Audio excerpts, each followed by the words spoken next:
Let's talk about another company in finance. Nasdaq shares on the move after beating estimates on the top and bottom line. It also announced a 10% increase in its quarterly dividend to 22 cents per share. Those shares are moving higher here this morning. You, of course, are an alum.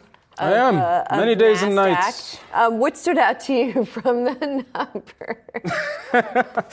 No, I'm shaking my head, but no, great time there.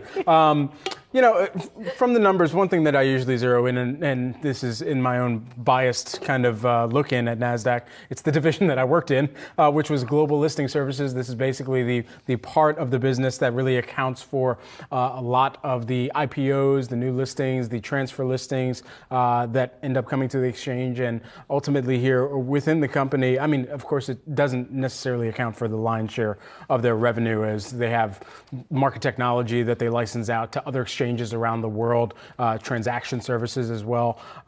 But I think about the number of unicorns particularly. I mean, we've been in a relatively dry IPO environment over the past 2 years.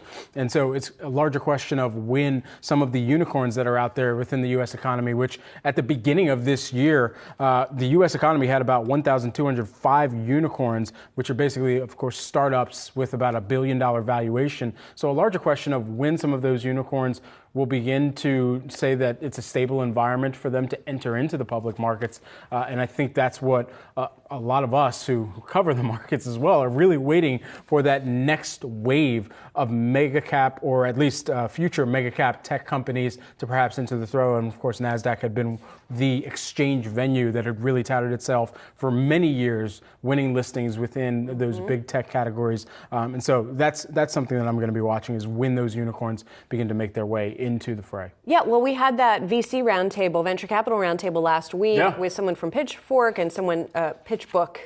Not the music site, PitchBook. Yeah. And someone American from Gothic a VC. visions coming into mind. And someone from a VC.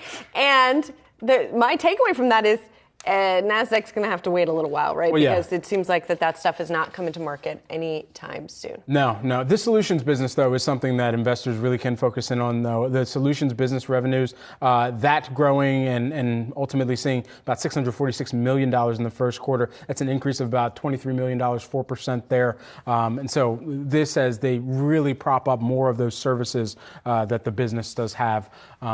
But yeah, old stomping grounds over there in Times Square, where you get to spin, move, and Elmo on the way into work.